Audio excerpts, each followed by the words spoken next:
Here is a direct compare of my three 357 Magnums, my Colt Python, my Ruger GP100 Match Champion, and the S&P 686 Plus. At the end of this review, I'll give you my comments on how each one performed at the range. So let's go right now. All three of these revolvers are quality guns. They all have 4-inch barrels, which is my favorite length to shoot.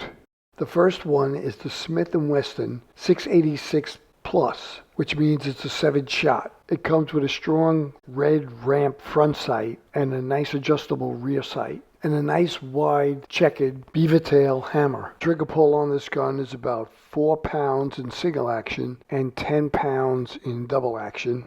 It has a traditional stainless finish and a nice rubber hogue grip, and it shoots well. It's a good go-to shooter. I've been shooting it for about 4 years now. Next up, we got the Ruger GP100 Match Champion. It has a little more of a satin stainless finish, and it's a 6-shot. It comes with the green fiber optics front sight, which I really enjoy. For some reason, I see green front sights better than red. That big green front sight gives me quick target acquisition for follow-up shots.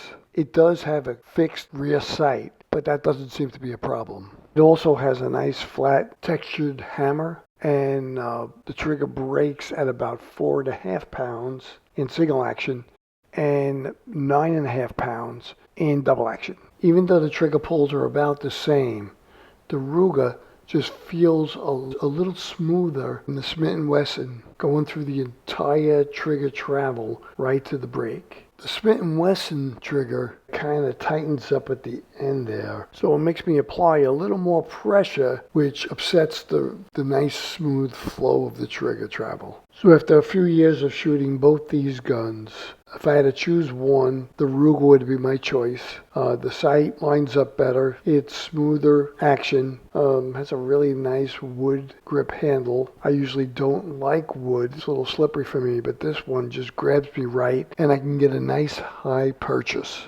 And the sides of the grips have a nice texture to them, so I can really get a good grip overall.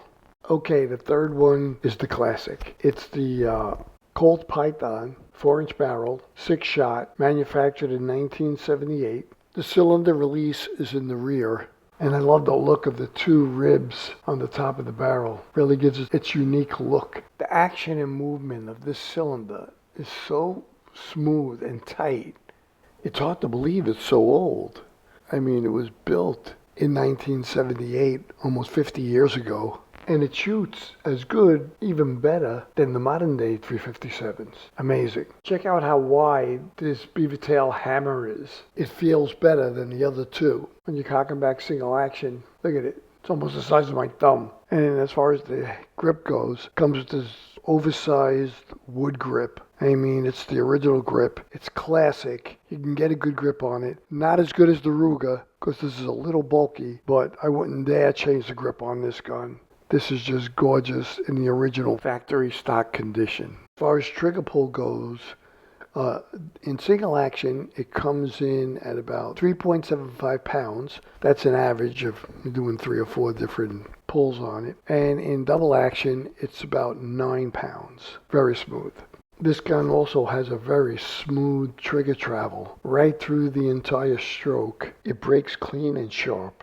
I mean, it's hard to believe that it shoots as good or better than these newly manufactured guns with all the technology available. And the Python is the only one that has a ribbed trigger. I'll pause it for a second because the camera's not picking it up well. As far as the sights go, the front sight is a black ramp. The rear sight is adjustable, and it's original. So they were making adjustable sights back in the 70s.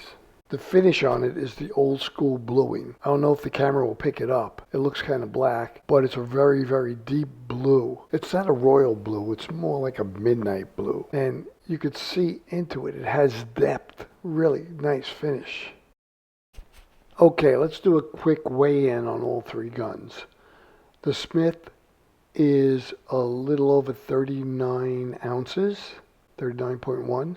The Ruger is weighing in at 38 even, and the Python weighs in at 38.8. So they are all in an ounce of each other.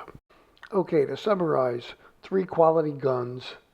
I had the Python for about 15 years, and I've been shooting the Ruger and the Smith for the last few years, and I have to tell you, the Python still reigns supreme for me. Maybe it's just nostalgic. The Ruger I'll keep as a shooter whenever I feel like taking a 357 to the range. It just fits my hand better. I love the sight, and I shoot it better. And I'm going to be selling the Smith and make room for something new and exciting. Hope you enjoyed this video. If you liked any part of it, please like and subscribe. By the way, I've not had the opportunity to shoot the new generation Python. So if you have, please leave a comment. I'd love to hear about it. And I'll see you in the next video.